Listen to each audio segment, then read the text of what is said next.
Qual que era a grande objeção que eu tinha das empresas? Eu não tenho tempo para treinar meu vendedor. Cara, você é um gerente de vendas, você não tem tempo, seu vendedor não tem tempo para ser treinado? Não. Você, como gestor, não tem tempo de se preparar para treinar esse vendedor. Porque o seu vendedor, se ele for treinado 2 horas por semana, 2 horas por semana é o quê? 5% do tempo. E eu vou te dizer 2 coisas que o seu vendedor faz mais do que ficar em treinamento. Ele fica mais tempo no Instagram durante o horário corporativo e ele fica mais tempo no banheiro do que em treinamento.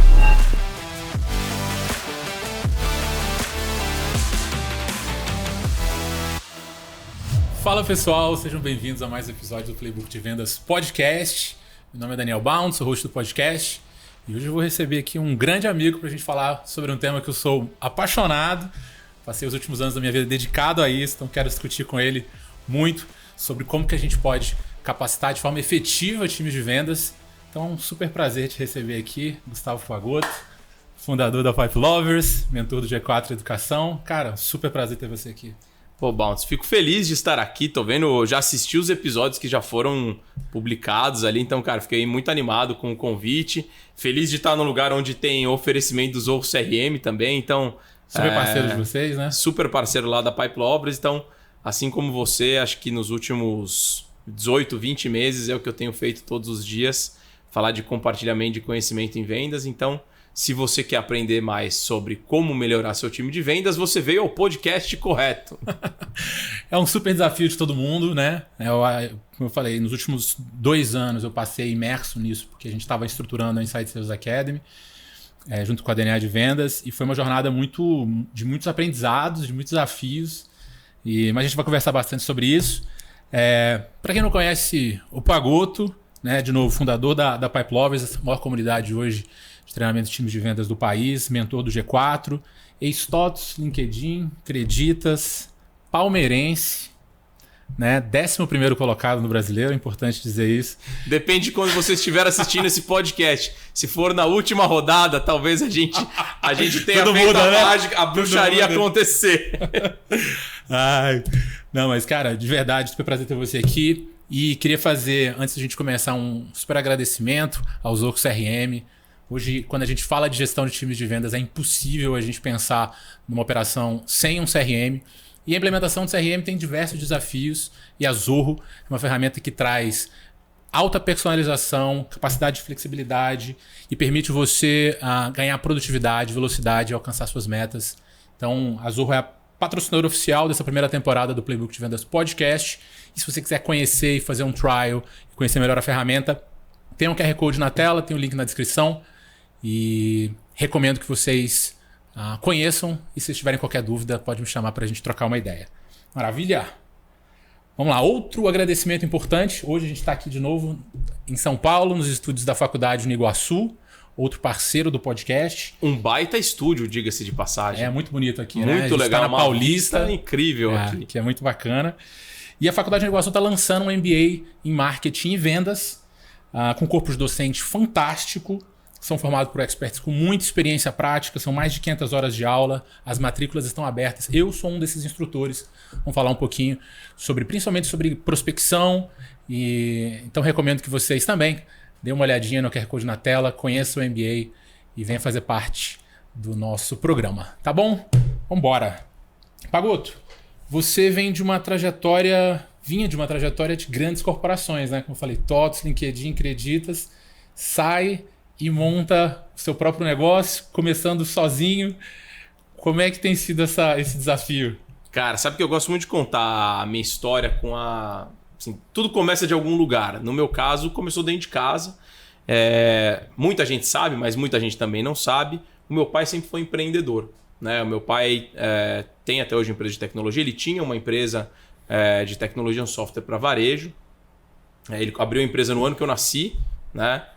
Ao longo da minha vida... 52 anos atrás, mais ou menos. Há 36 anos atrás. E ele abriu a empresa na época onde, enfim, a tecnologia era muito diferente, né? Era um software para loja lá atrás. E foi um empreendedor, assim, tradicional, né? Não foi um unicórnio. Ele vendeu a empresa quando eu estava entrando na faculdade. Então, eu vivi dentro de um ambiente na minha casa de uma família, de um pai empreendedor. A minha mãe trabalhava numa multinacional, mas eu via dentro de casa comportamentos do empreendedor, né? O empreendedor que está buscando, tem dificuldade de contratar gente boa, que tem que gerar lead com custo mais baixo, tem que desenvolver o produto, toda a complexidade burocrática e tudo mais. Então isso me moldou muito. Mas como um bom empreendedor, meu pai acabou me colocando ou seja, me deu uma boa condição de estudo, né? E isso foi interessante, né? Pô, quando ele começou a empresa, ele era um ferrado na vida. E, cara, a empresa foi indo bem e eu brinco que ele ficou rico no dia quando eu já não dependia mais dele, né? Então, eu acho que eu tive muito essa questão do empreendedor dentro de casa e meu pai colocou, pô, vou botar esse moleque para estudar. Minha mãe trabalhava numa empresa alemã, então ele me colocou para estudar num colégio alemão. Falou, se ele aprender a falar alemão, talvez ele vire executivo de grandes empresas. E ele sempre me fomentou a trabalhar desde cedo. Eu comecei a trabalhar quando estava no segundo colegial, eu estudei nos melhores colégios aqui em São Paulo, mas eu fazia um colegial técnico, então eu tinha que fazer um estágio. Normalmente meus amigos faziam um mês de estágio e eu acabei ficando um ano todo, né? Então, eu era o único playboy que ia lá, pegava o ônibus, trabalhava, era 3, 4 horas por dia, mas já tinha um diferencial. Essas coisas, cara, você tem que se dedicar, você tem que fazer um pouco a mais. Isso molda seu perfil, né? Cara, sua ética de trabalho. Assim, eu lembro que a última vez que meu pai me deu dinheiro, né? Eu tava no segundo colegial. Eu ganhava lá, depois que comecei a ganhar um salário de R$400 na época, isso era 2004, 2005. Pô, eu já era, entre os meus amigos, o que tinha mais dinheiro, né? Depois me formei, fiz administração na USP. E o dia que eu passei na FUVEST, na USP, foi o dia que eu comecei a trabalhar na Bayer. Como um estágio também, né? Era um programa de estágio que eles tinham ali. Então, a minha trajetória, acabei indo para uma empresa alemã, como meu pai previu lá atrás, já estava numa boa faculdade, tinha uma boa empresa, trabalhava numa boa empresa. Então, assim que começou a minha trajetória, dali acabei indo para a Câmara Alemã, que era um programa de trainees de vendas. Fiquei um tempo ali, queria fazer um estágio na Alemanha, mas acabei caindo na TOTS, né? Fiquei 7 anos na TOTS, eu comecei a trabalhar com as primeiras ofertas de software as a service no Brasil. E acho que isso para mim também foi meio que estar no lugar certo, na hora certa, com algum nível de bagagem e experiência, porque eu pude fazer muito benchmark com empresas lá no Vale do Silício, né? A TOTS tinha um escritório lá no Silicon Valley, então fui para lá algumas vezes, a gente investiu numa empresa de lá, que depois eu toquei esse produto aqui no Brasil, que era o Gudeira, né? Uma Legal. plataforma de BI. Então, foi uma super imersão nisso. Fui convidado depois para trabalhar no LinkedIn, então tocar o Sales Navigator para a América Latina. Foi muito legal. A Microsoft comprou o LinkedIn, então convivi dentro desse ambiente gigante. E por fim, quis voltar para uma empresa brasileira que era a Acreditas, que estava no momento que tinha recebido muito capital. Foi depois do aporte do SoftBank, era ainda na época que os VCs estavam cheios de dinheiro no bolso e alocando nas empresas. E lá eu tive a oportunidade de liderar um time que chegou a ter 240 pessoas dentro de uma estrutura de vendas. Que animal. Dentro de uma empresa brasileira, que é um negócio que são poucas pessoas no Brasil que fazem, ou seja, ter grandes times de vendas em empresas brasileiras onde você tem que tocar toda a estratégia. Então, para eu chegar no ponto de empreender, né, eu tinha vivido muito essa influência dentro de casa, mas eu tive o aprendizado do mundo corporativo, de grandes empresas, né? Então eu tive na Bayer, depois a Câmara Alemã tinha um programa de treino de vendas, depois a TOTS, maior empresa de tecnologia do Brasil, fui para o LinkedIn, fui para a Microsoft, maior força de vendas corporativa do mundo.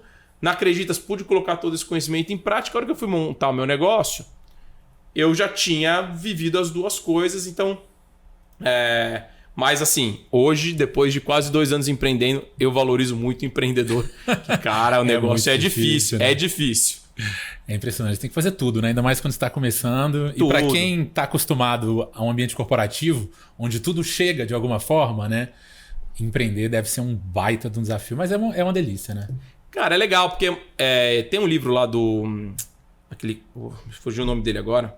O Jogo Infinito, do Simon Sinek. Né? Tem vários livros do Simon Sinek, né? Aquele Começando pelo Porquê e tudo mais. Um pouco antes de empreender, eu li esse do Simon Sinek, que era começando o Jogo Infinito. E quando você tem uma empresa, e eu quando comecei o negócio, depois posso até contar ali a história quando eu cheguei no G4 e o que me motivou, eu falei, cara, legal, vou construir o meu negócio de uma maneira bootstrap, sem nenhum investimento. Até lá atrás, quando eu pensava meus primeiros lampejos de empreender, não, eu vou fazer um PPT lindo e maravilhoso, eu vou rodar os VCs e vou captar um dinheiro, vou empreender com o dinheiro dos outros, se der errado eu não perco nada. O mundo mudou completamente e hoje eu sou 100%, né, dono 100% da Pipe Lovers. Todo o investimento ali foi meu, na verdade eu brinco, os investimentos foram dos meus clientes, né? Eu vendo para os clientes me financiam e eu crio um negócio, né? E quando você vai construindo a empresa, você vai fazendo coisas com que você acredita, que você acha que no médio e no longo prazo vão te dar retorno. E eu sou um tarado por recorrência. Você me fala assim, Pagotto, eu te pago 50 mil reais para fazer um negócio hoje. Eu falo, cara, eu prefiro que você me pague 3 mil reais por mês. Bom, mas pode ser que depois de 3 meses você cancele. Não, eu prefiro a recorrência.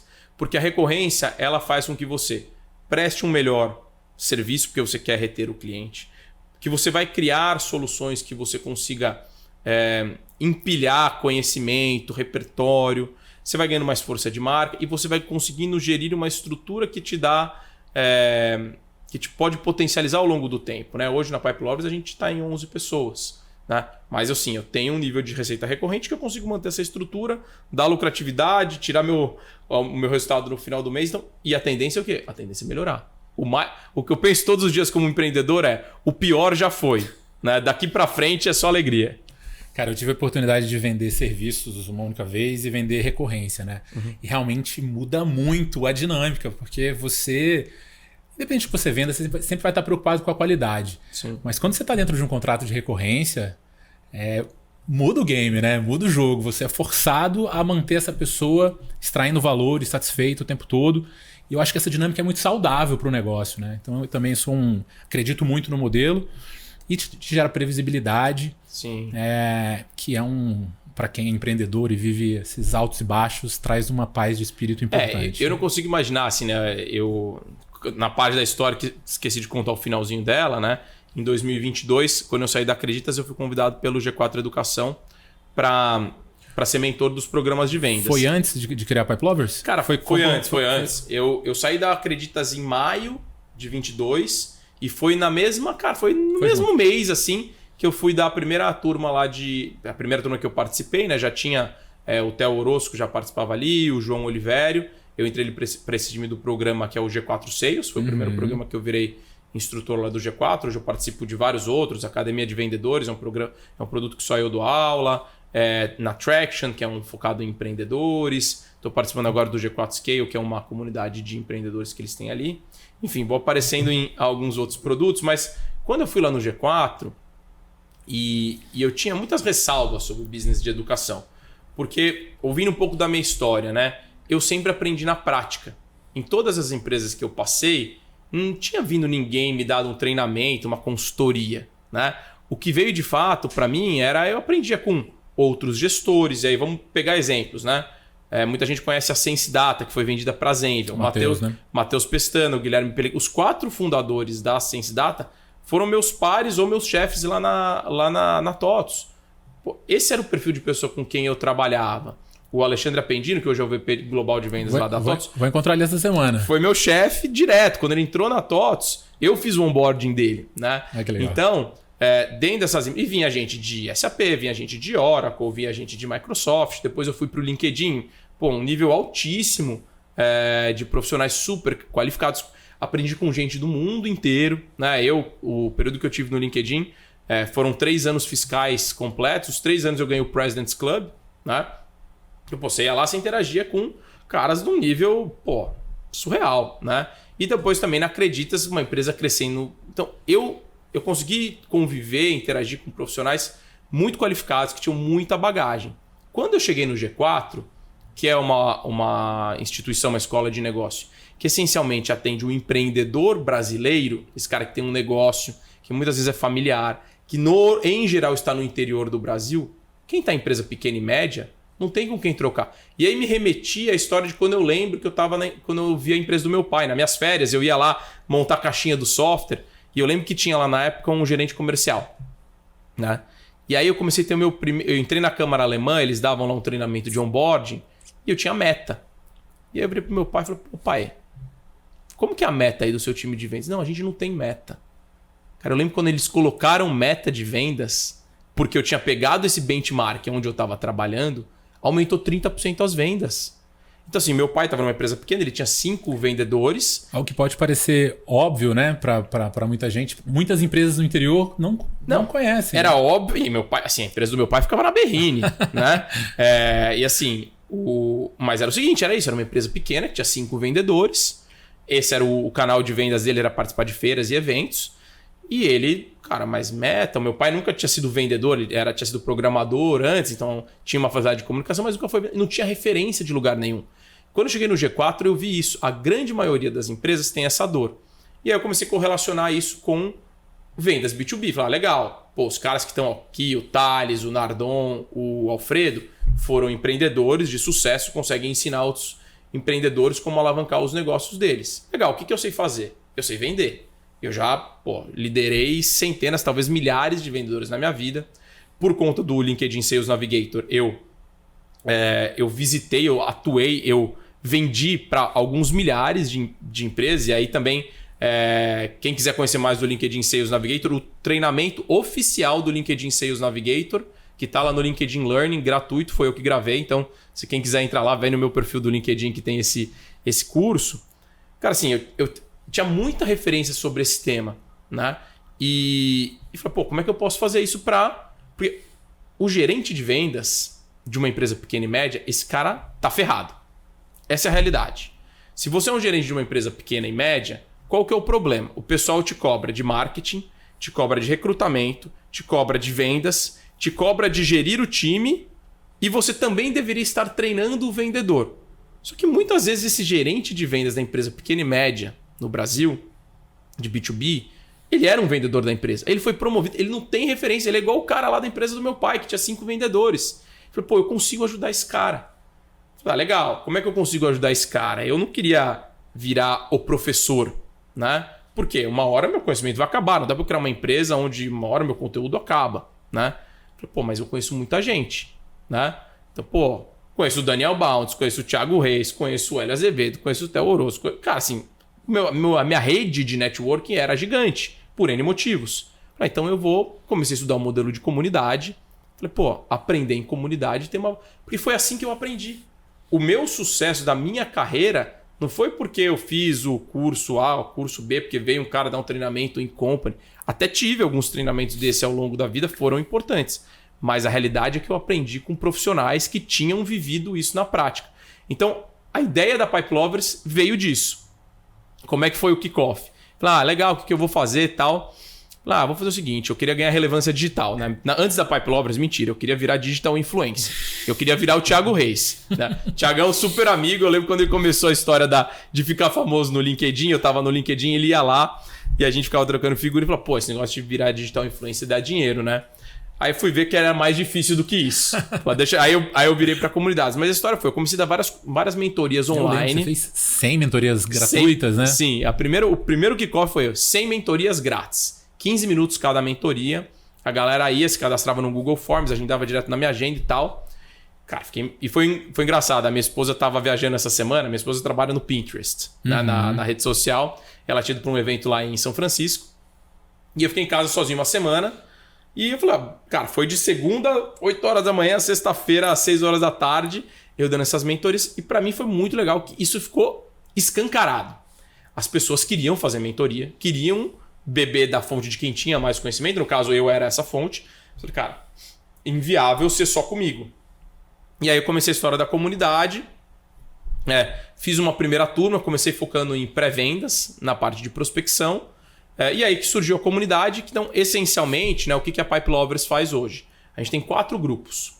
Um grupo para pré-vendedores, um grupo para executivos de vendas, hunters e farmers, gestores comerciais e um grupo para quem trabalha com canais e parcerias.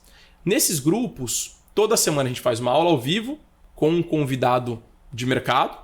Esse convidado vem, compartilha a experiência dele e os membros eles podem fazer perguntas ao vivo, interagir com pessoas que eles normalmente não teriam acesso, né? Essas sessões ficam gravadas dentro de uma plataforma e todo mundo que é membro pode interagir dentro de fóruns, são grupos dentro do WhatsApp que eles podem fazer benchmark com outras pessoas, né? Então, essencialmente, o que a gente acredita é que o sucesso em vendas é resultado de evolução diária. Toda semana eu vou ter aula com alguém com um mentor especialista de mercado. Eu vou ter dúvida, eu vou trocar com pessoas que têm problemas iguais aos meus. Então assim, se eu sou uma empresa pequena de software que tem 10 vendedores, não adianta eu fazer benchmark com a SAP. Eu tenho que fazer benchmark com outra empresa de software que tem 10 vendedores e que saber às vezes qual que acabou de resolver esse problema, né? Cara, é muito legal. Assim, no nosso grupo de WhatsApp, hoje o nosso grupo lá de gestores comerciais tem mais do que 400 pessoas. Será que são 400 gestores de empresas de vendas B2B? Se você soltar qualquer pergunta ali sobre qual é o melhor CRM, qual é o modelo de remuneração variável, o que vocês usam de Sales Engagement, o que vocês estão fazendo de marketing, qualquer coisa que você colocar ali, alguém já viveu. E isso custa, na média, R$75 por pessoa. Cara, assim, não, assim, é o que a gente estava falando um pouco antes de começar a gravação. A proposta de valor que a gente vence para a Pipe Lovers é de ser muito democrático na capacitação e treinamento de vendas. Porque assim, não existe nenhuma outra alternativa de você treinar o seu vendedor por menos de R$75 por mês. Muito difícil de fazer isso, né? Ao longo desses quase 2 anos que eu estou com a Pipe Lovers, muita gente já tentou copiar a comunidade. Já fizeram quem vendia curso criou comunidade, quem era consultor e palestrante criou comunidade. E o pessoal acha que vender comunidade é igual fazer lançamento. Lançamento, que você vende curso, você arrebenta. Ganha muito mais do que até ganha com a comunidade. Mas é um business diferente. Então, o início da Pipe Lovers veio desse mote de aprender todos os dias, da troca. E no final das contas, desses 2 anos, cara, eu conduzi 400 horas de aula de treinamento. Eu participei de todas elas, mas não foi eu que dei as aulas.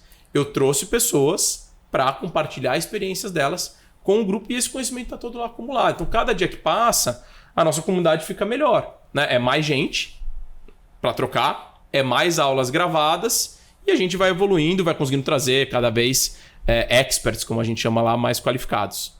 Excelente. E nesses anos todos de trabalhando com vendas, contratando, montando times, treinando vendedores... queria saber a sua opinião sobre um tema que é bem controverso. Qualquer pessoa pode aprender a ser um excelente vendedor?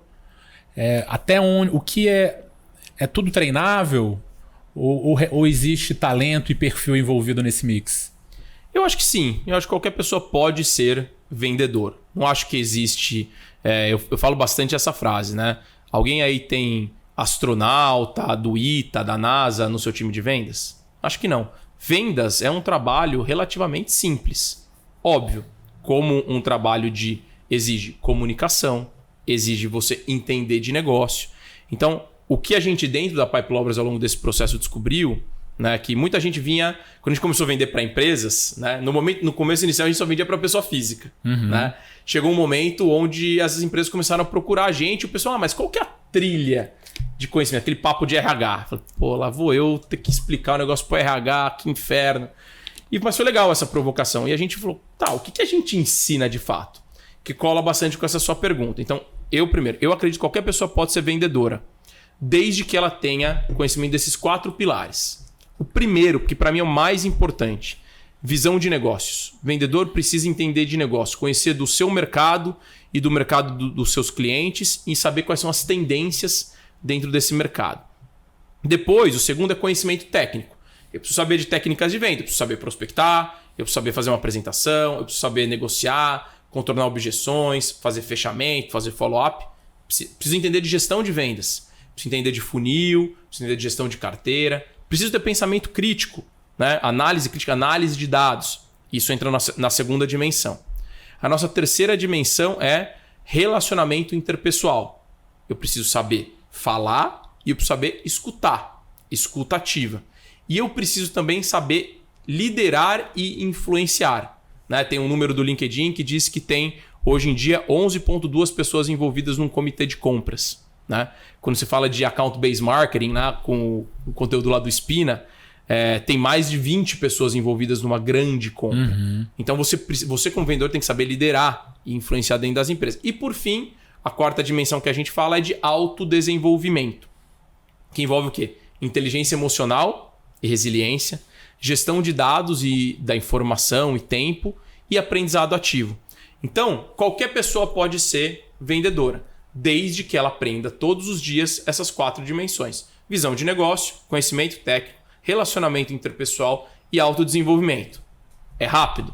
Claro que não. É fácil? Também não. Precisa se dedicar e precisa aprender todos os dias. E aí o que eu escuto de muita gente, cara, nessa jornada, né? A gente começou vendendo para pessoa física na Pipe Lovers e aí no ano passado, em novembro, eu fui no RD Summit, né? Fui palestrar a primeira vez depois de 9 anos. O pessoal me convidou lá para palestrar. Inclusive, descobri esses dias que a minha nota foi a maior entre os palestrantes do tema vendas. Ah, é? Fiquei muito feliz. Fiquei chateado, que eu também palestrei. A sua deve ter sido a segunda, com certeza. Talvez seja com as suas piadas de futebol, tenha sido esse problema. Atrapalhado.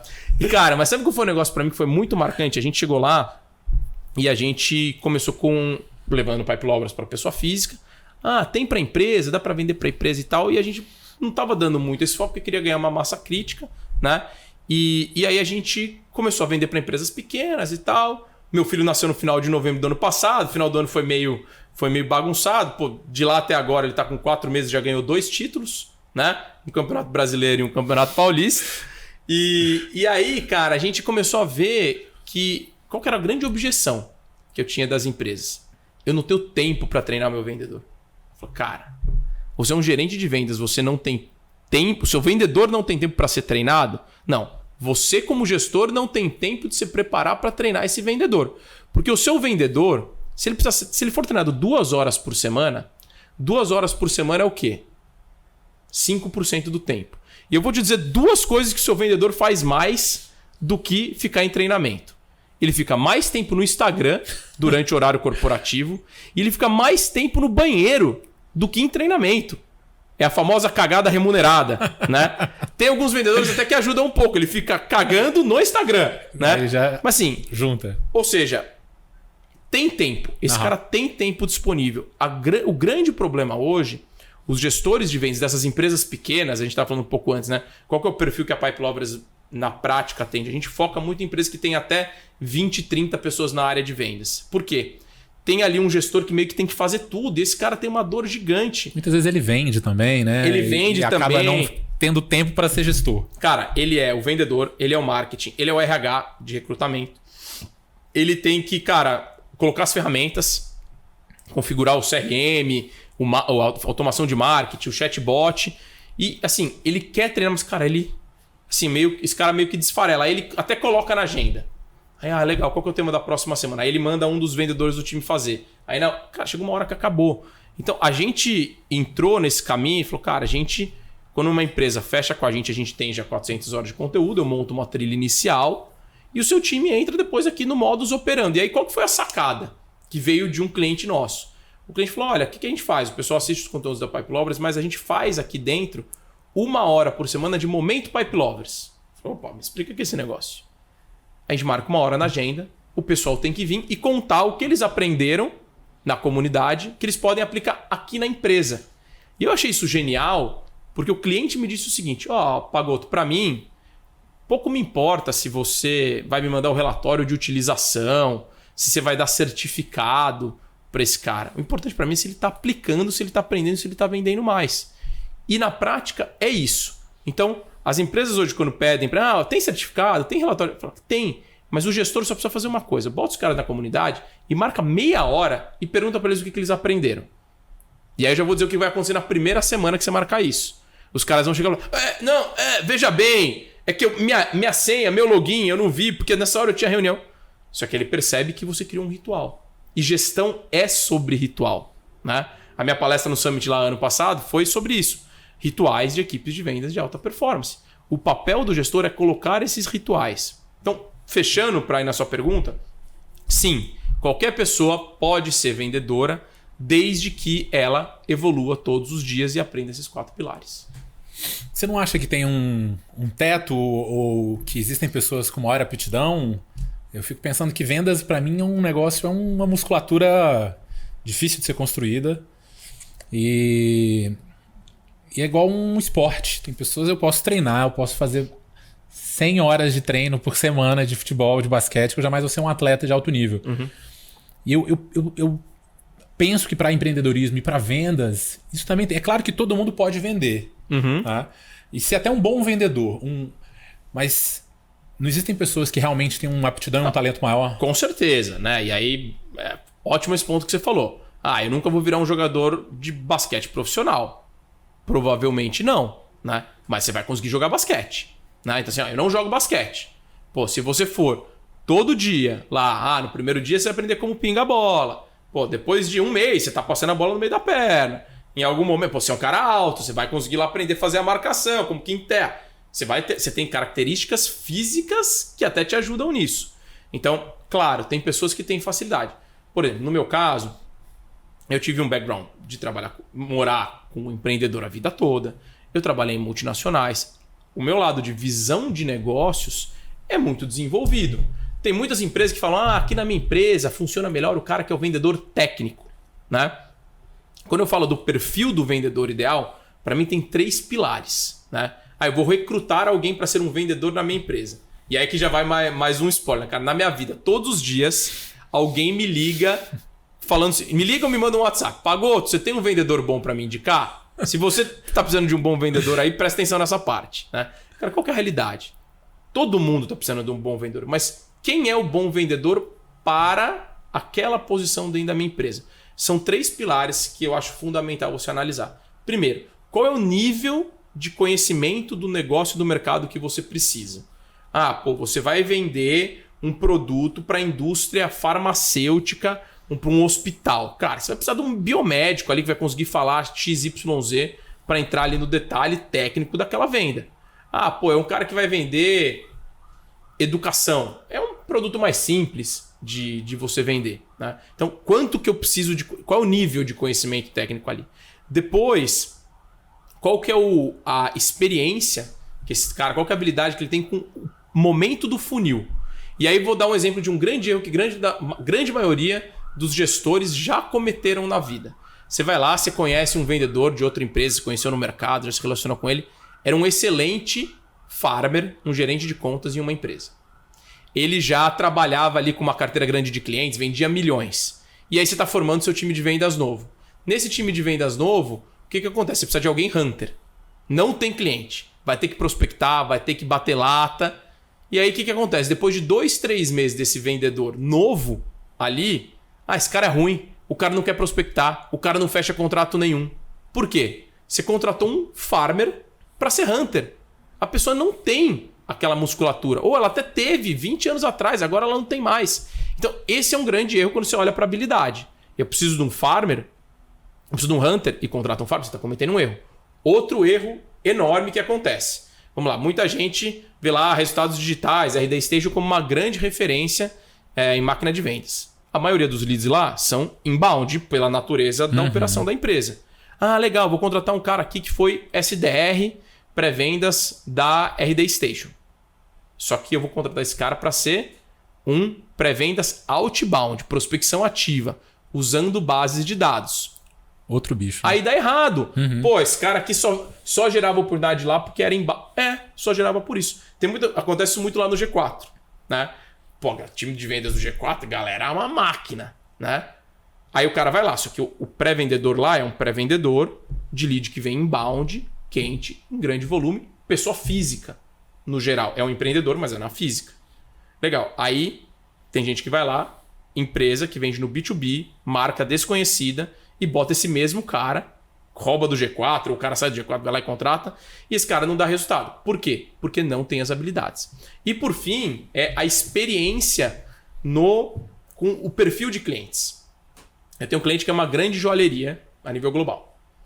Imagina, qual que é o perfil de alguém que vai vender que vai ser um vendedor de uma joalheria no Shopping Cidade Jardim, aqui no JK, aqui em São Paulo. É alguém que consegue conversar com multimilionários, bilionários.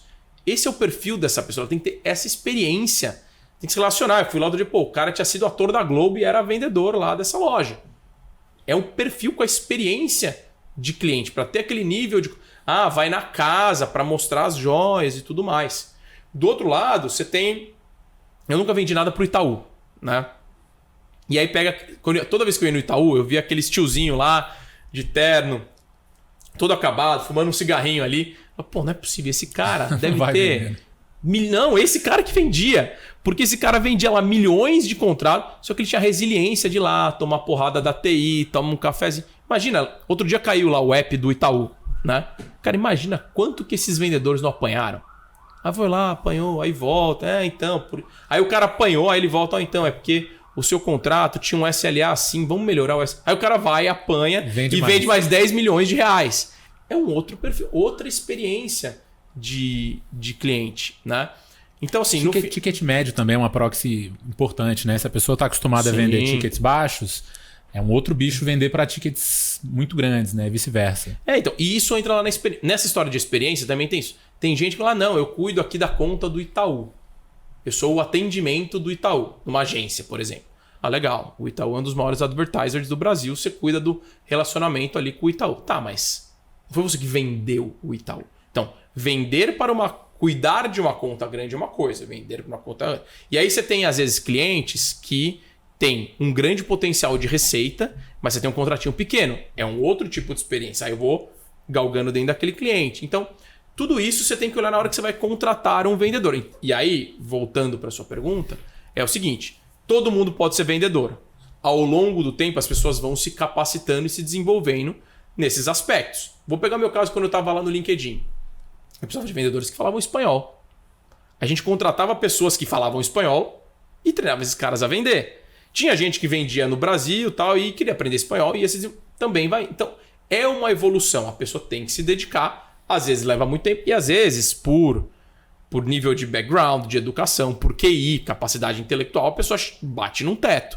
Mas a evolução, cara, é gritante. Eu acho que a pessoa precisa querer. Às vezes vai demorar 5, 10 anos, às vezes vai demorar... Cara, Vim, tem até um ótimo exemplo para contar sobre isso. Agora que você me comentou, tem um...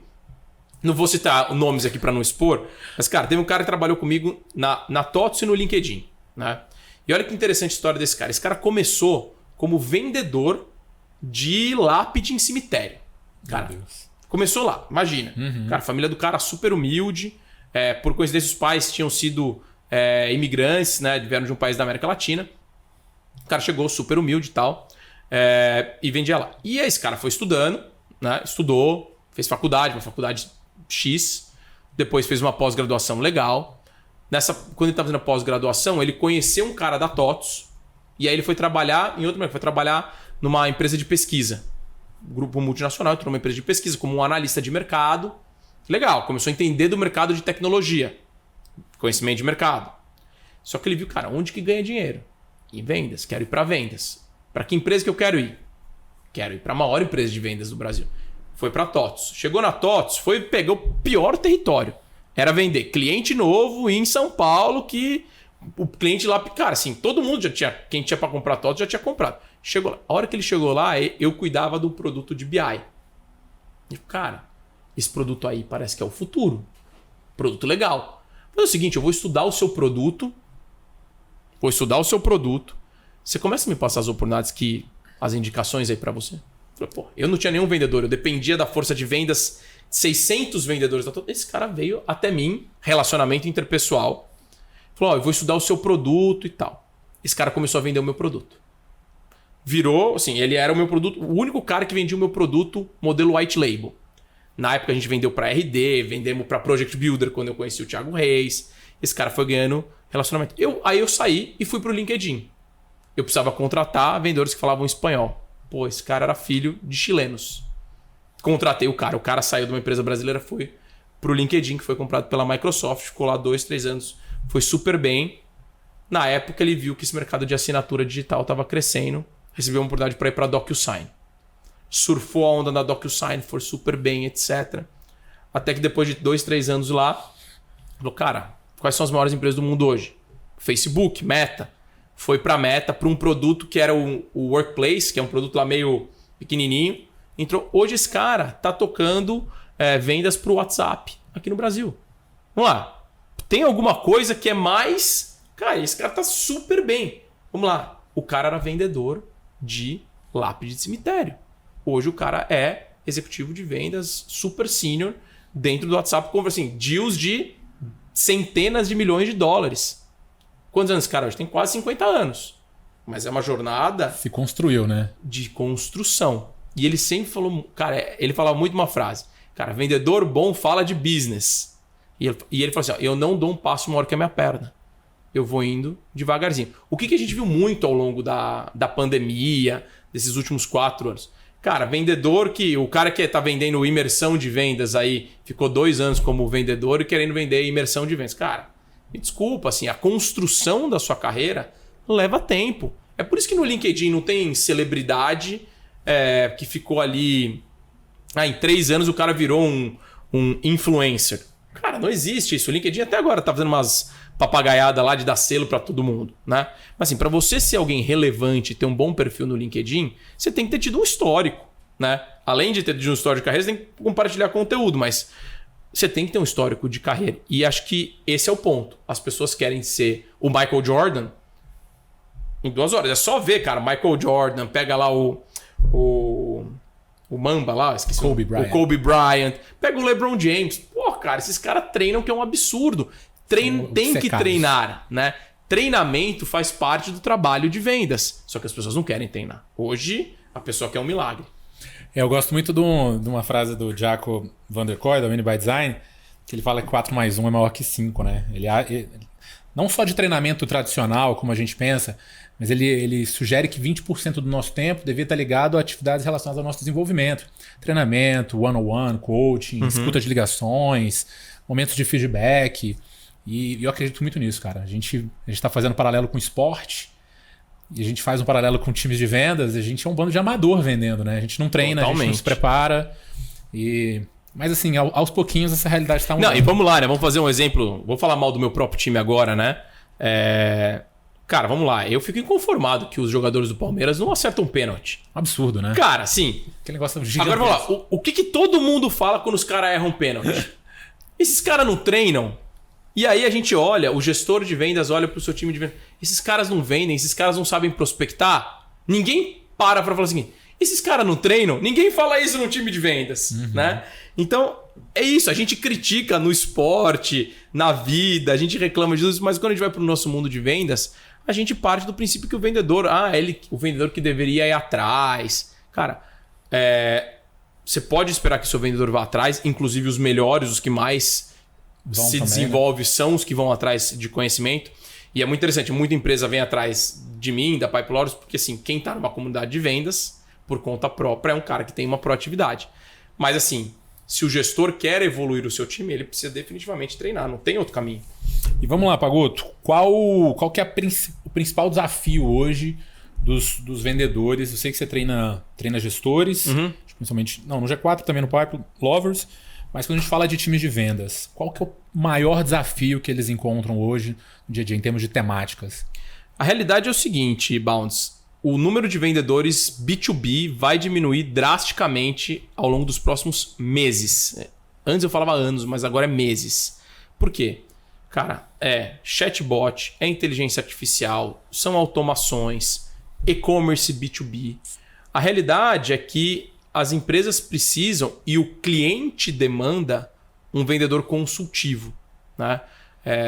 Tem vários dados de mercado, né? Falam assim, o cliente hoje ele pesquisa muito mais online antes de falar com o vendedor. Quando ele vai falar com o vendedor, ele tem expectativa que o vendedor seja especialista no produto e no negócio que ele está falando. O cliente está em busca de uma solução complexa, ele quer ROI para o negócio que ele está comprando. Se o vendedor não conseguir fazer isso, ele está morto. O vendedor tirador de pedido morreu. Nenhuma empresa quer pagar comissão para um vendedor tirador de pedido. Então, qual que é o grande desafio dos vendedores hoje? Daquela pergunta assim, qualquer pessoa pode ser vendedor? Qualquer pessoa pode ser vendedor. Só que se você for um vendedor que recebe um lead via inbound, que um SDR agenda ele para você não fez nada. Esse cara entra na ligação, você faz uma demonstração padronizada do sistema, né? E dessa demonstração padronizada, você manda uma proposta padrão e o cara contra, não precisa mais de você. Essa demonstração padronizada, por exemplo, até a gente está fazendo parceria com o pessoal da GetDemo. Não sei se você já ouviu falar dos caras. Conheço. Cara, é um sistema de demonstração interativa. O cara vai lá, consegue fazer um modelo, analisa seu software, cara, em um clique ele transforma o seu software em uma demonstração interativa, coloca os pontos ali e o próprio cliente faz a demonstração. Não precisa mais de um cara para fazer demo genérica. Óbvio, você quer ver como que vai ser a solução da repimboca da parafuseta integrado aqui no meu... Você vai precisar de alguém para fazer essa demonstração. Mas uma demo padrão, então pensa, lead inbound. que tinha um SDR que ligava para agendar. Morreu. Lead inbound, integra com o WhatsApp, que tem uma AI conversacional, tem até as AIs que ligam para o cara, né? Legal, agenda para um vendedor conversar com esse cara, mas no meio do caminho já manda para ele um link com uma demonstração gravada. Você vai ver se ele acessou a demonstração, onde que ele ficou mais interessado. Chega para você, assim, se o cara gostou, ele já compra ali. Não precisa. SDR já morreu. Executivo de venda padrãozão já morreu. Por que a empresa vai gastar dinheiro com essas duas pessoas? Ela vai colocar em tecnologia e vai colocar em marketing mais lá em cima. Agora, poxa, calma aí. Chegou um cliente complexo, que não vai preencher o lead form para falar com você. Uma conta grande, você vai ter que prospectar outbound. Falar com múltiplas pessoas dentro da empresa. Usar o relacionamento. Bound, você conhece o fulano lá, qual que é o melhor caminho para eu falar com ele? Pô, consegue uma primeira reunião, fala com... Tem que influenciar esse cara para conseguir... É esse tipo de vendedor que vai precisar. E qual que é a maior dificuldade do vendedor hoje em dia? Esse vendedor quer trabalhar de pantufa dentro de casa. Essa é a realidade. Tem um dado de uma pesquisa que saiu recentemente da Salesforce falando que 68% das vendas elas são impactadas presencialmente. É bem um terço, um terço, um terço. 33% das vendas são 100% online. 100% venda remota. De times de inside sales. Exatamente. 33% é feito 100% remoto. 33% é 100% presencial. Não tem call, não tem vídeo. É presencial, vai lá visitar o cliente. E o outro terço é você fazendo uma mistura disso. Prospecto, faço uma call, faço uma reunião virtual, faço reuniões presenciais com o cliente. Ou seja, se você quer vender, você vai ter que tirar a pantufa, colocar uma calça e visitar o cliente no mundo real. Só que tem uma leva de vendedores que começaram a vender em 2019, 2020, que essa galera quer estar lá em Caraíva, na Bahia, com a internet pegando mal e querendo vender. Vender para lead inbound. Essa galera vai ter muita dificuldade. Essa galera não sabe criar um rapport, não sabe se apresentar dentro de uma reunião, não está acostumado, né? Então, eu acho que essa transformação de comportamento é o que a gente tem um vácuo, né? Tem um hiato ali no mercado de pessoas que foram mal acostumadas por um contexto que a gente teve de pandemia e agora a gente vai ter que reprogramar isso. Então é muito louco, cara. Assim, eu faço, a gente estava falando mais cedo, né, de alguns treinamentos presenciais com vendedores e o pessoal não consegue criar valor, criar conexão, manter os relacionamentos, que é uma parte importante de fazer vendas maiores. As vendas transacionais, esquece, não vai ter mais papel para vendedor. E aí eu até deveria me preocupar, né? Se eu tenho uma comunidade para profissionais de vendas, pô, vai diminuir o meu mercado? Eu não, né? Talvez os que queiram sobreviver vão estar lá querendo aprender todos os dias. Boa. Dentro desse contexto de que um terço das vendas são feitas presencialmente, um terço são feitas de forma híbrida, como é que você enxerga esse movimento de times que trabalham de forma remota, né? Tem duas coisas aqui para a gente não confundir, né? Uma coisa é você vender remotamente, você pode estar no escritório da sua empresa vendendo remotamente para o seu cliente. Outra coisa é você estar em casa vendendo. Você acredita que esse modelo de times de vendas trabalhando em casa, ele funciona? Foi um dos... Esse tema tem aparecido em várias discussões que a gente vem tendo aqui. Bom, para deixar claro, a gente na Pipe Lovers tem os dois modelos. Tá. Né? Eu tenho pessoas que trabalham 100% remoto. Né? A gente, por essência, é uma empresa remote first. E não porque a gente escolheu ser assim, é porque era mais barato mesmo. Né? Assim, cara, foi abrir empresa. Quanto custa um escritório em São Paulo? Você tá louco? Só para sorrir a 10 pau por mês? Nem a pau, cara.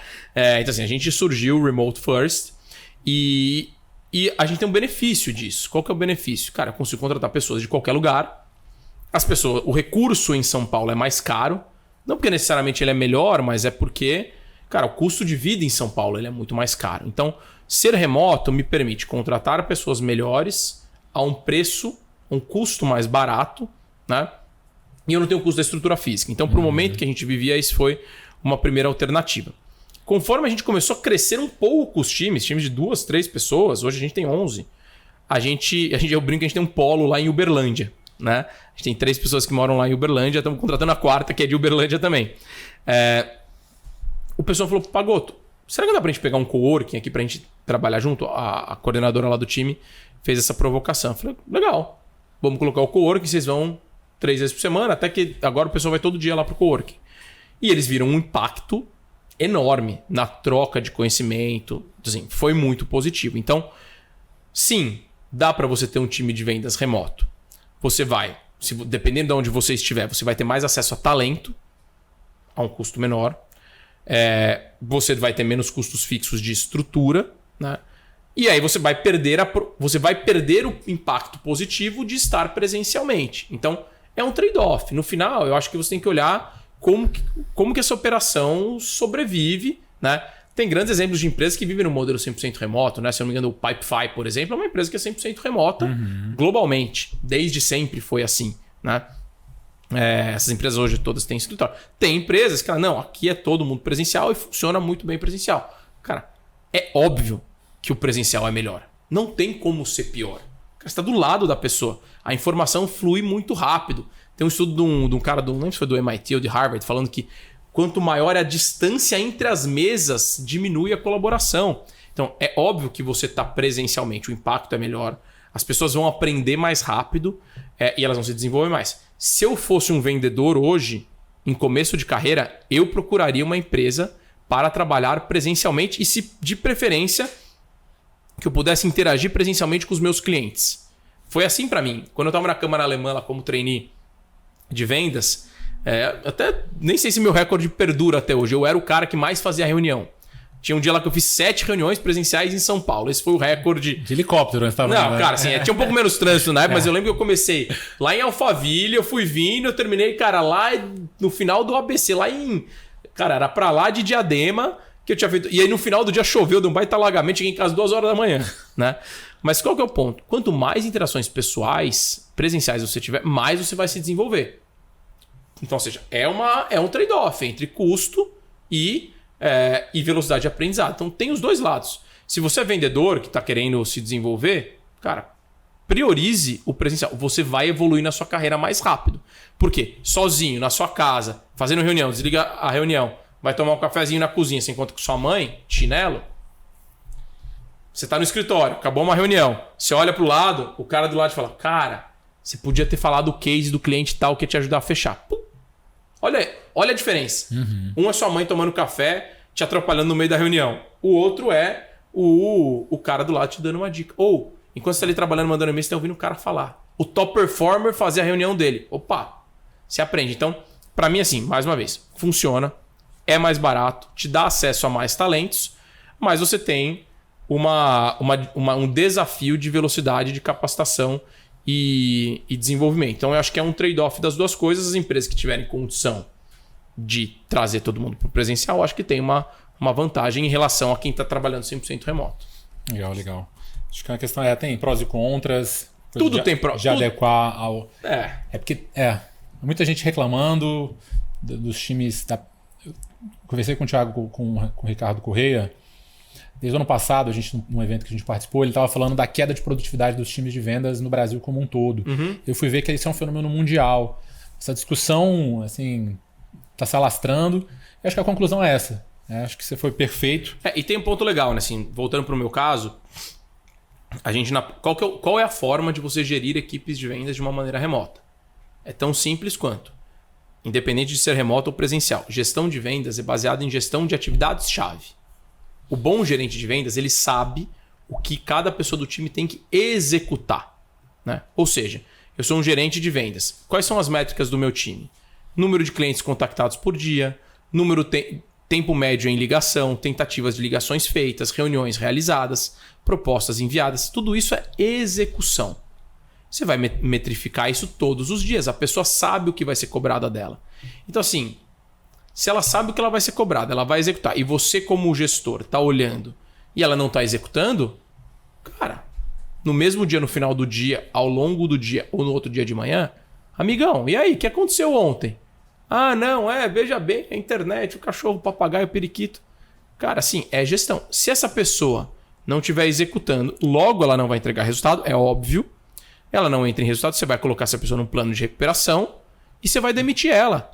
E para todos os outros que estão ali, vão falar, caraca, a pessoa foi demitida porque não entregou. Pessoal, a pessoa foi demitida porque ela não entregou, ela foi para um plano de recuperação e ela foi mandada embora. Quem quiser continuar, precisa entregar. Então é um ciclo. Eu estava hoje de manhã ouvindo um episódio do G4 Podcast, falando com o Rony Messler, ele falando que as empresas têm muita facilidade de botar a gente para dentro e não querem mandar ninguém embora, né? E ele falou, cara, lá na reserva, inclusive da camisa que você tá usando, né? Podia ser patrocinado, ó, o pessoal da reserva. Podia patrocinar o Bounds e me patrocinar também, ó. Eu tô sem marca nenhuma, esperando vir aqui a... Aberta a propósito. Aberta a propósito, assim, eu sempre aberto a negociar. Reserva, qualquer um. E, cara, assim, o ponto é o seguinte, o trabalho de recrutar um bom vendedor é muito grande. Depois, assim, o esforço de formar esse vendedor é um trabalho do gestor muito grande. E as empresas morrem de medo de mandar. O gestor, principalmente quando é uma empresa que tem gestor e a diretoria em cima, esse gestor não quer mandar o cara embora. Por quê? Se mandar o cara que está embaixo embora, abre um gap na meta. É melhor eu ter um perneta aqui entregando metade. Entregando 10% da meta, que é 10% da meta. O custo não é meu, né? A meta sim. Então, esse negócio é muito louco. Tem, porra, só isso aí dá para fazer um universo. Está muito relacionado com planejamento comercial. Não, e sobre isso eu aprendi um negócio com o Dieguinho, o Diego Gomes da Rock Content, né? Gênio, moleque. E ele apresentou o conceito chamado performance mínima requerida, minimum required performance. Que eu acho que para isso funcionar bem, é importante que antes da pessoa entrar no time, ela já saiba quais são as regras para ela permanecer. Sim. Então, Pagoto, 3 meses sem bater meta, 2 meses sem bater meta, você entra no plano de recuperação. Você vai ter oportunidade de fazer isso mais 1 ou 2 vezes. E se não conseguir, não é que você é ruim, não é que você simplesmente não teve fit com a nossa empresa, com a atividade que você estava executando, e você sai. Tendo esse caminho claro de saída, facilita muito, né? E quando esse jogo já é apresentado desde o início que a pessoa entra, isso torna o ambiente mais saudável, né? E ele apresentava nas 2 pontas. Quais são os caminhos para você ser promovido de forma objetiva, sim, não é subjetivo. Né? Se você bater meta tantos meses, manter churn a tantos %, você vai ser promovido automaticamente. E se você não bater, o caminho é eventualmente você sair. Então isso é fantástico. Eu escrevi um artigo muito legal no blog, tá? No blog da DNA de Vendas, chamado MVP de Vendas, baseado numa palestra do Diego, que a gente explora esses conceitos. É muito legal, cara. Eu não usava com esse mesmo nome bonito aí, mas o termo que eu uso é a política de desligamento por performance. A pessoa entrou na empresa, se você tiver uma política de desligamento por performance, que é, olha, se você ficar 2 meses abaixo de 80% da meta, ou 1 mês abaixo de 50%, ou a regra que for, você vai para um plano de recuperação. No plano de recuperação, seu objetivo é voltar a bater meta dentro de um período X. Se você não bater meta, você está fora. Exatamente. Quando você cria esse loop, esse é um elemento de equipes de vendas de alta performance, porque as expectativas estão alinhadas. Então, da mesma forma que tem o caminho para sair, é o caminho para ser promovido. Na Acreditas, a gente tinha, em um determinado período lá, a gente precisava contratar, a gente tinha um time de mais ou menos uns 20 pré-vendedores e precisava chegar em 60. E alguém do planejamento comercial teve a ideia maravilhosa. Não, é muito fácil, só a gente contratar 30 esse mês. Eu falei, claro, maravilhoso. Mesmo assim não resolve, porque a gente conseguia contratar 6 por mês e 2 pediam as contas. Por quê? Ou porque 2 saíam, na verdade, né? A gente acabava demitindo um e o mercado acabava puxando o outro. Era natural quando o pessoal descobriu que a gente estava fazendo um bom trabalho. E isso acontece com todas as equipes de vendas que fazem um bom trabalho. Vai lá alguém e rouba seu vendedor. Cara, quando a gente criou uma política para SDRs, que o cara podia receber um aumento de R$250 a cada 3 meses se ele batesse a meta acumulada do trimestre, a nossa taxa de evasão foi para 0. 0. Cara, 0. A gente perdia na média 2 SDRs por mês, a gente começou a perder 0. E esse time foi aumentando. E aí fez que a gente conseguisse chegar num time de 50 SDRs, porque assim, não bastava contratar, tinha que segurar os que não saíam. Então, isso faz o quê? A pessoa tem a motivação de curto prazo, a regra tá clara, e não é difícil de implementar. Pô, R$250 não vai matar ninguém, entendeu? O custo de você ter que treinar um novo SDR é muito maior do que isso, né? Quer dizer, hoje o custo pode ser baixo, né? Com R$75 por mês na Pipe Lovers. Vendedor não perde oportunidade. E, cara, você começou a vender já tem bastante tempo. Eu também, quando eu comecei a vender, eu não conhecia nenhum desses conceitos de inside sales. Nunca tinha ouvido falar de técnicas de diagnóstico, de rapport. Cara, quando eu comecei a vender, me entregaram um telefone e falaram, vende. Foi assim, não existia nenhum processo de construção de lista, a gente nem usava CRM. E hoje em dia, quantos anos depois, sei lá, 10 anos depois, A gente tem um enxurrado de metodologias, a gente tem muita ferramenta disponível. Como que você enxerga, assim, quais as grandes transformações que aconteceram na última década aí em relação à forma de vender? Eu acho que tem algumas coisas que evoluíram, né? Primeiro, eu acho que entra na parte de gestão.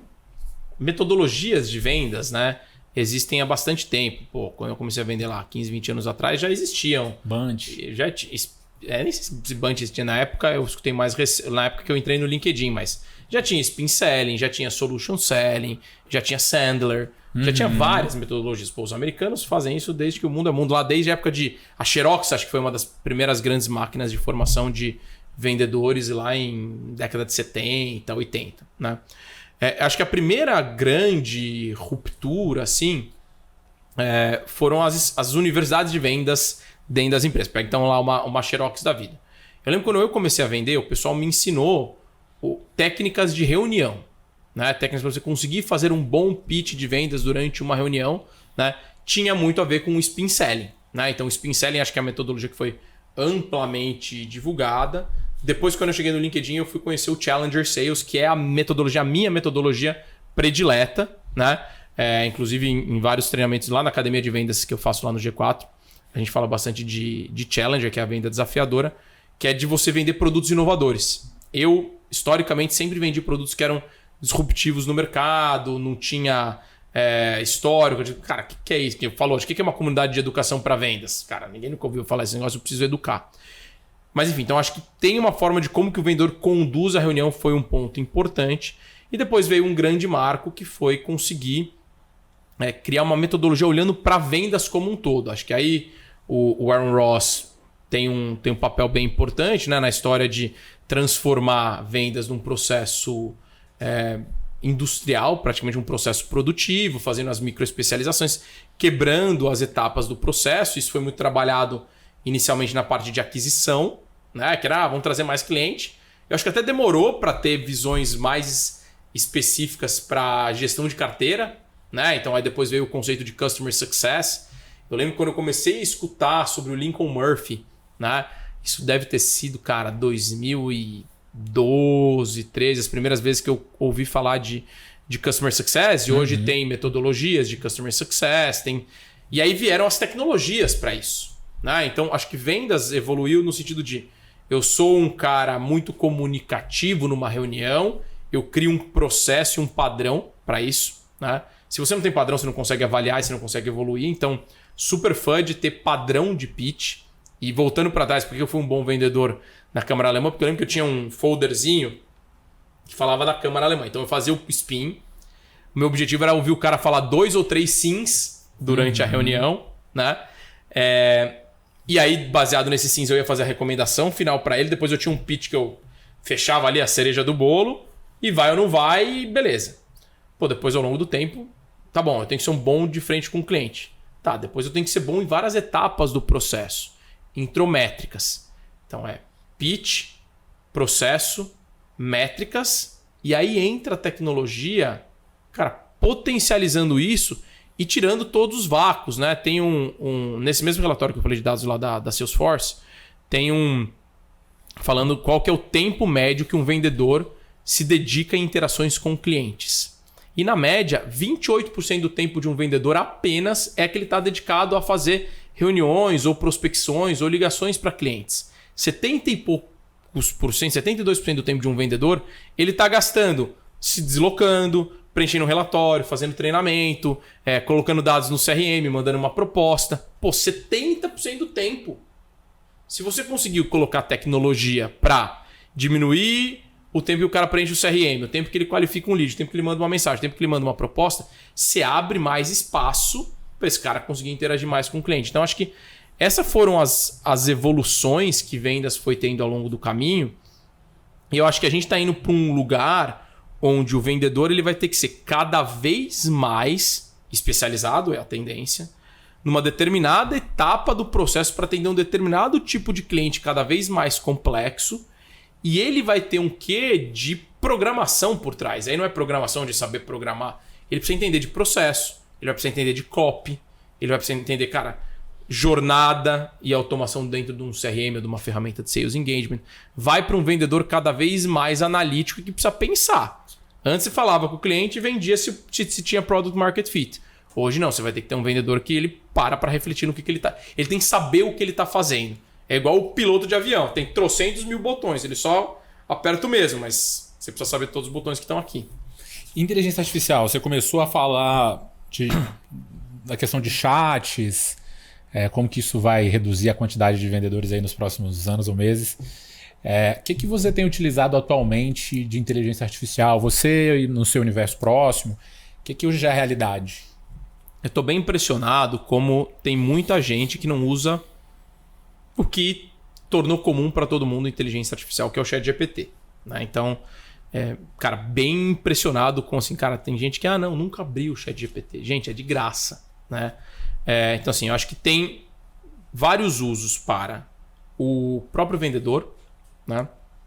A gente na Pipe Lovers está fazendo algumas coisas bem legais que estão ajudando a gente muito em otimização. Né?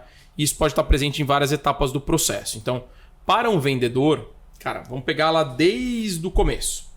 Se você pegar a sua base de clientes e subir, você não precisa nem subir numa ferramenta de planejamento de dados, por exemplo, pega uma Meets, né? Quero fazer lá planejamento de território, mapeamento de leads. Eu vou usar a Meets para fazer aqui o meu mapeamento de território. Pô, beleza, você pode usar esse tipo de ferramenta. Mas você pode fazer o mais básico e sobe lá uma base de clientes que você tem dentro do ChatGPT e fala, cara, me diz aqui qual é o meu perfil do cliente ideal. Pô, beleza, você já sabe qual que é o seu ICP. Legal, baseado nesse qual é o meu ICP, você explica, você dá o contexto, qual que é o seu produto, seu serviço, coloca os seus documentos. Legal. Baseado nisso, cara, qual que você acha que é a minha proposta de valor? Define sua proposta de valor. Quais são as dores do meu... Tá legal. Me ajuda a montar aqui um pitch de prospecção? Que fontes que eu posso usar? Você pode montar sua cadência de prospecção usando a inteligência artificial. Pô, legal. Você recebeu a resposta dos clientes. Tem esse cliente aqui, me ajuda? Como é que eu faço uma abordagem personalizada para ele? Pega o link do LinkedIn do cara, joga ali, eu coloco alguns dados sobre o cliente. Recebeu objeções, coloca ali. Eu estou numa concorrência. Monta aqui uma tabela para mim com os itens que o meu concorrente é melhor ou pior. Posso usar isso. Estou no momento de negociação de preço. Façam essa pergunta lá para o ChatGPT. Como que o meu cliente avalia o meu serviço e quais são os drivers que ele está pensando em negociação de preço comigo? Cara, tudo isso só você conversando lá com o seu ChatGPT. Isso é uma coisa. A gente dentro da Pipe Lovers está usando inteligência artificial para várias coisas.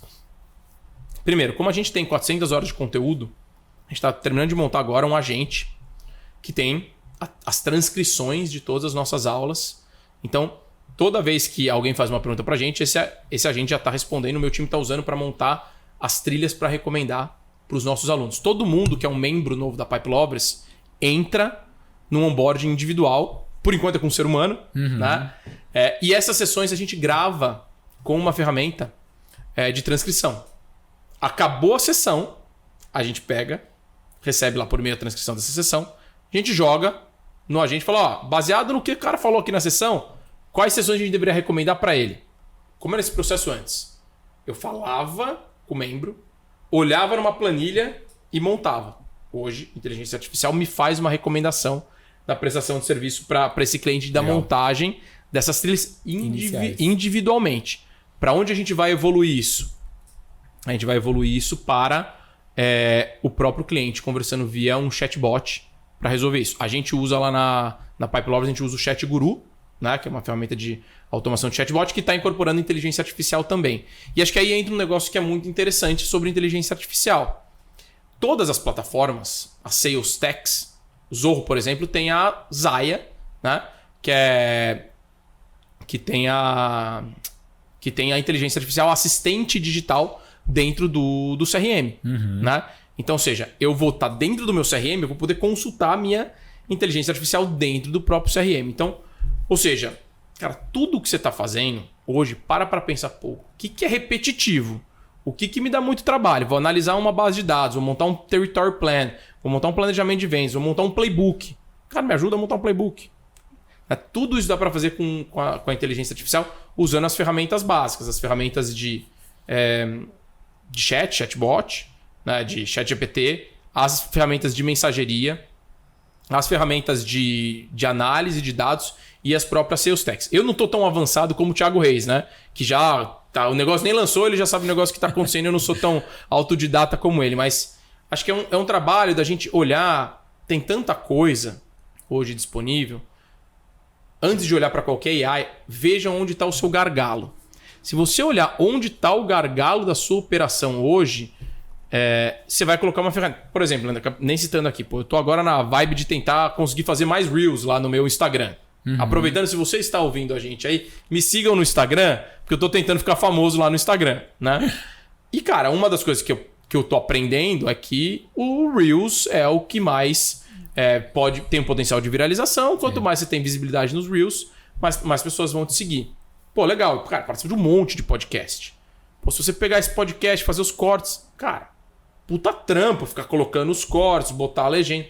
Cara, tem uma ferramenta lá que é o Opus Clip. Cara, você joga lá na ferramenta, já corta. Ela corta no formato, já bota a legenda. Cara, se a gente jogar essa 1 hora e pouco que a gente tá aqui lá, cara, vai sair uns 30 cortes.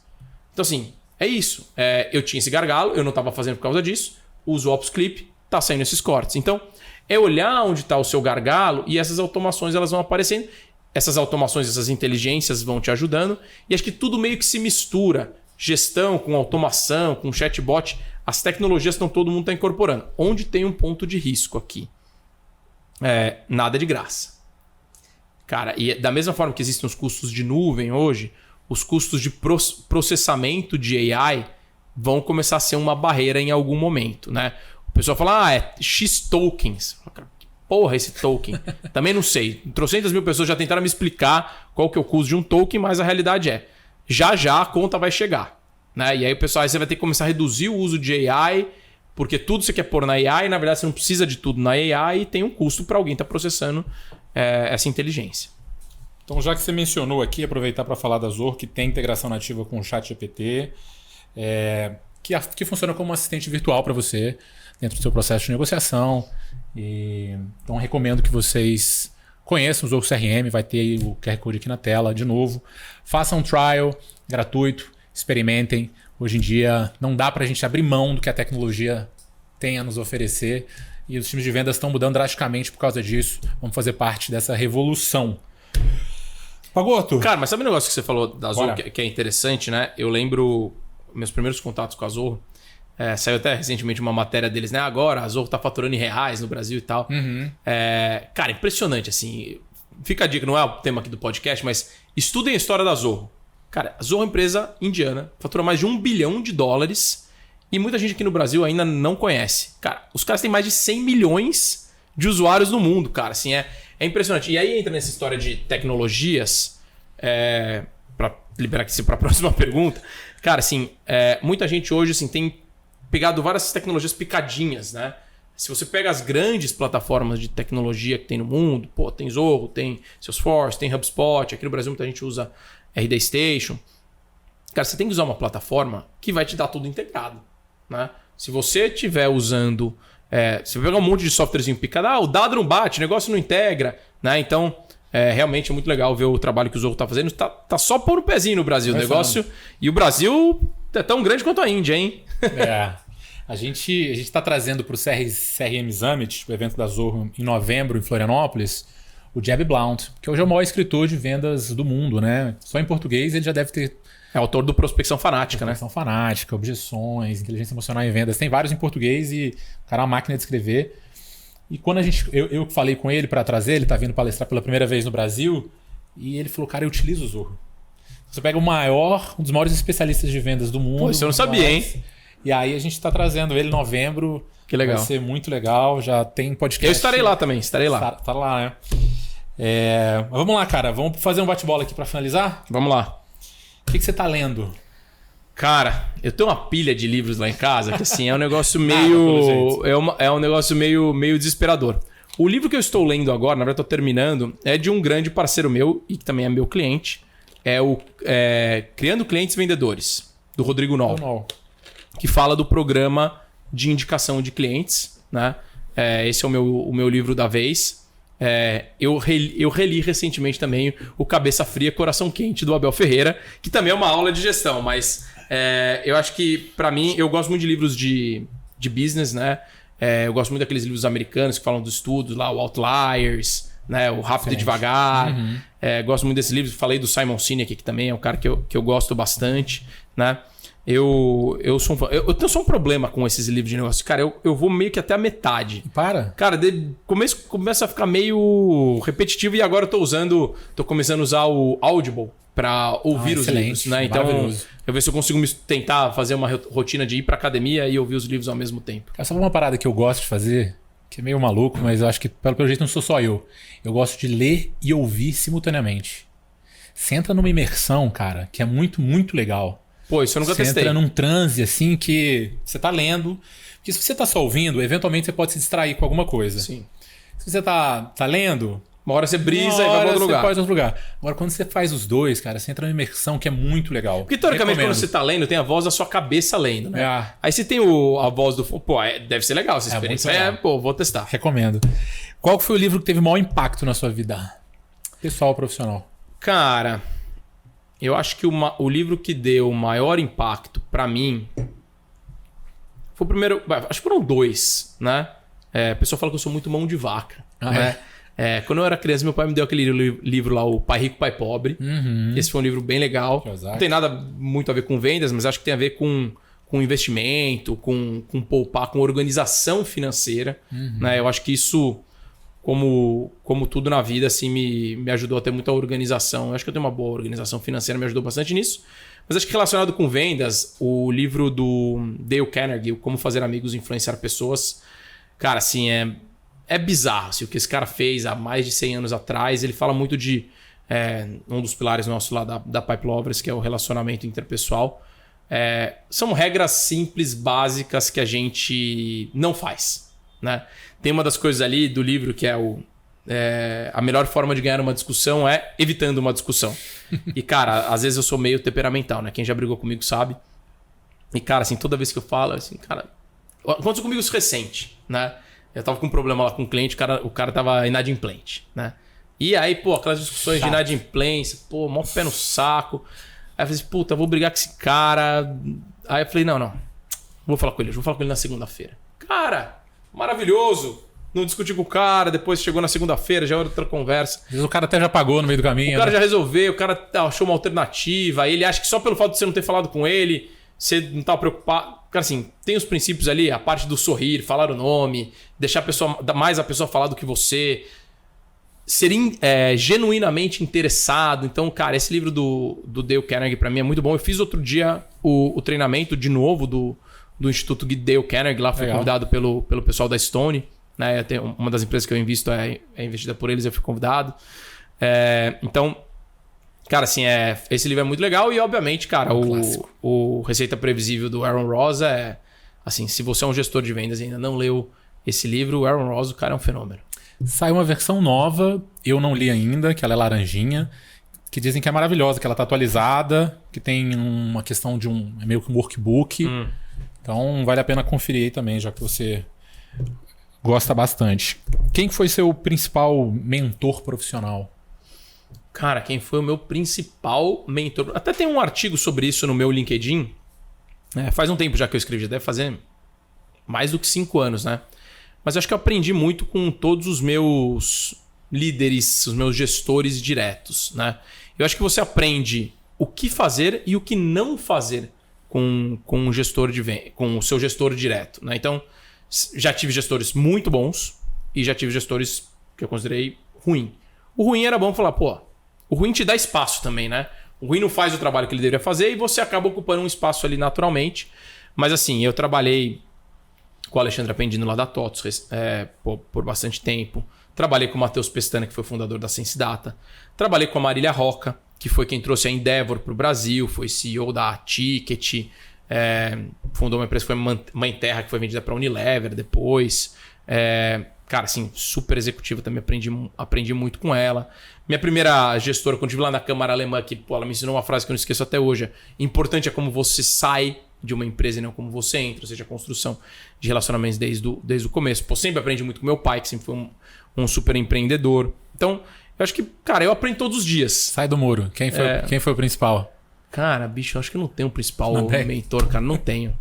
Não tenho. Pô. Eu não tenho essa história de, tipo assim, é muito louco. É a minha esposa que briga comigo, assim, fala que eu não tenho sonhos e nem ídolos, né? Eu tenho planos e referências. Então, eu vou atrás, assim, qual que é o meu grande objetivo, né? Você falava, meu sonho era palestrar no RD Summit lá, né?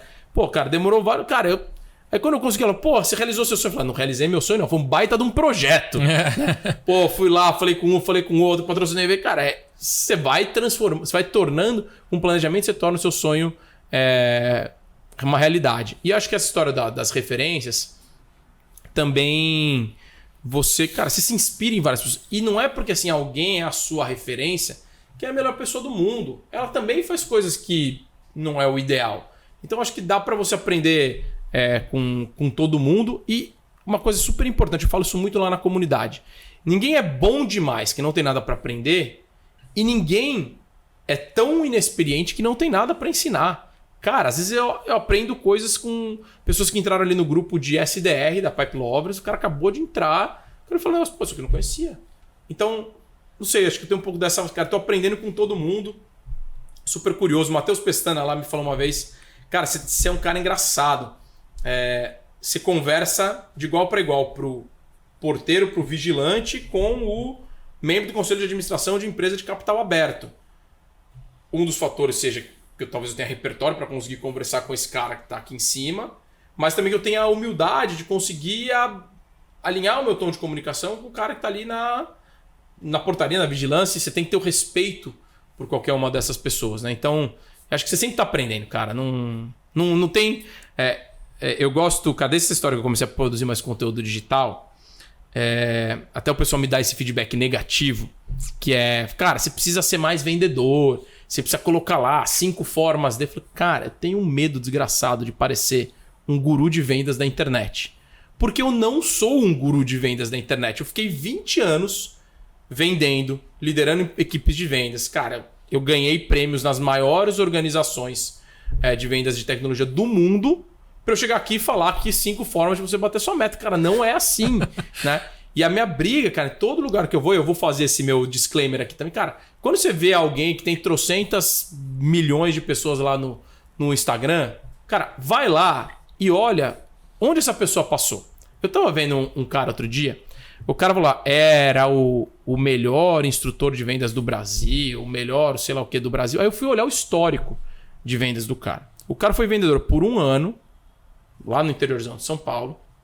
Aí o cara gerenciou o time de vendas por 1 ano e meio numa outra empresa, ou seja, nunca foi promovido na mesma empresa, e hoje ele é o maior referência em vendas do Brasil, porque tem quase centenas de milhares de seguidores. Cara, esse cara é muito bom como um instrutor de vendas.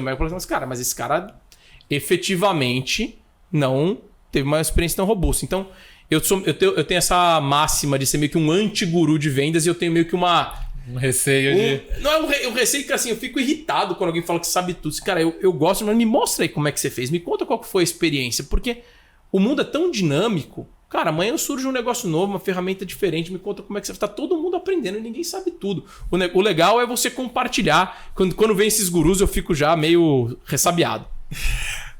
Fagoto, melhor viagem que você já fez na vida? Melhor viagem que eu já fiz na vida... Pô, foram algumas, cara, mas acho que teve 2, né?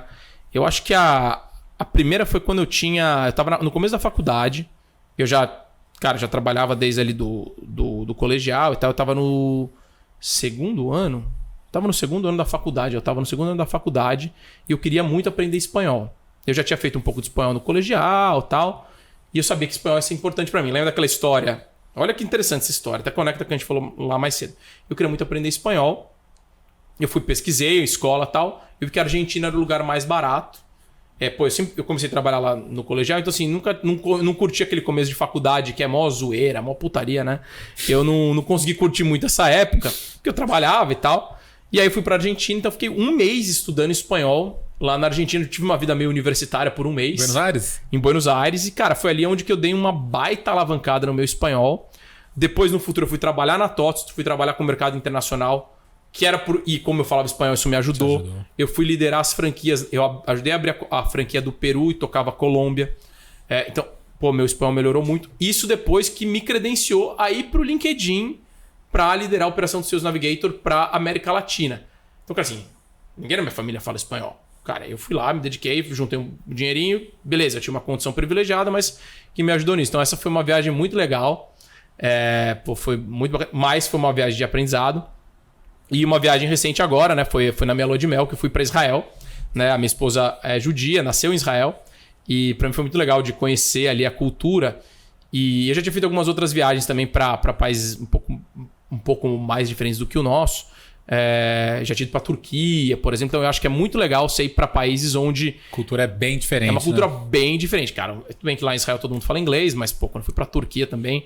Cara, assim, é outro mundo, cara. Você começa a ver que peraí, a nossa bolha aqui, US-centric, é bem diferente, né? Então eu achei bem legal de ir lá para Israel, cara, ver como que as coisas funcionam. Até, inclusive, agora tá tendo, infelizmente, esse conflito lá. Uhum. E você começa a ver outras perspectivas, né? A gente aqui, não, mas você convive com a comunidade judaica aqui no Brasil.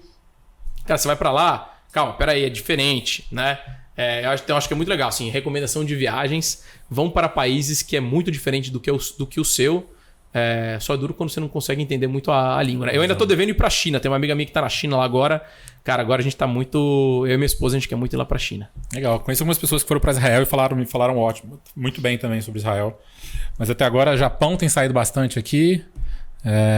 Israel, só coisa. Israel acho que no momento tá meio complexo. Um pouquinho complicado, vai pro Japão. Tá meio complicado. E o lugar que você quer conhecer que você ainda não conhece?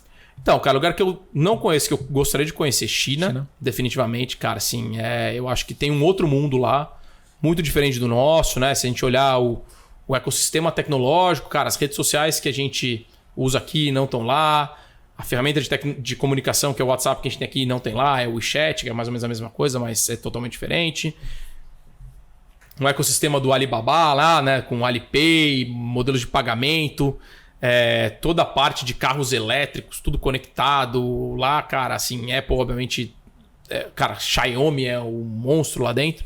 Então, tenho muita curiosidade de entender o que está acontecendo na China. Tenho vários amigos que já foram, mas dizem que só depois que você vai para lá, você entende. Tem muita curiosidade de ir para a Índia, né? Quem sabe o pessoal do Zorro CRM não faz uma missão e leva, né, o pessoal, né, tô dentro dessa, lá, ir lá para Chennai, no escritório da Zorro, que, tem hospital, tem acho que 3 hospitais, universidade. Cara, os caras têm a cidade inteira lá na Índia. E tenho curiosidade da Índia também. Falam que a Índia também é um negócio... Mind-blowing, né? O negócio é complexo lá. Boa. Pagotto, muitíssimo obrigado. Cara, um super prazer ter você aqui. Queria fazer alguns agradecimentos finais aqui, a Zorro CRM. Se depois de tudo que a gente falou aqui, você ainda não está tentado a conhecer a Zorro, né? Mas no mínimo faz um processo comercial para ver se os caras são bons de vendas. Exatamente. Entra no QR Code aqui, gente. Conhece a ferramenta. Eles têm um mapa onde você consegue construir seu processo de venda chamado Blueprint. Então, dentro de tudo que a gente está falando de estruturação, de organização... O CRM pode te ajudar bastante dentro dessa jornada. Fica aqui o super agradecimento à turma da Zorro e também à Faculdade Uniguaçu, nossa casa aqui em São Paulo. Vamos passar aqui, já temos mais alguns episódios agendados para cá. E estão lançando o MBA de Marketing e Vendas, as inscrições estão abertas, mais de 500 horas, muita gente boa reunida. Recomendo que vocês confiram aqui também no QR Code, conheçam um pouquinho mais. E, de novo, eu estou super à disposição. Qualquer dúvida que vocês tiverem no meu Instagram, no meu LinkedIn, me manda uma mensagem que eu posso fazer a ponte de vocês também com esses parceiros. Pagotto, muitíssimo obrigado. Se alguém quiser saber mais sobre você e sobre a Pipe Lovers, melhores lugares para procurar. Cara, primeiro fica o convite aí para vocês me seguirem no LinkedIn e no Instagram. Sigam nos dois, tá? O pessoal fala, sigam no LinkedIn e no Instagram. Vamos lá só, me seguem no LinkedIn. Lá cresce que é uma maravilha. Para fazer crescer no Instagram, que eu sou mais @Gu Pagotto. Obrigado. @Gu Pagotto. Vai estar aqui na tela também. Vai estar aqui na tela, me sigam. Depois vocês podem olhar lá a Pipe Lovers também. Olhem lá o nosso site, pipelovers.net/empresas, que é a nossa oferta de treinamentos recorrentes através da comunidade. A gente tem chamado de uma universidade corporativa de vendas. Legal. B2B, então fica super convite. A gente está, cara, chegando muito próximo aí de 100 clientes, então Acho que tô muito feliz que encontrei o Product Market Fit na minha vida. E, pô, sempre um prazer. Quem estiver assistindo aqui o episódio, mandem mensagem. Eu adoro quando chegam umas mensagens de podcast. Pô, gostei. Fala aí o que vocês mais gostaram.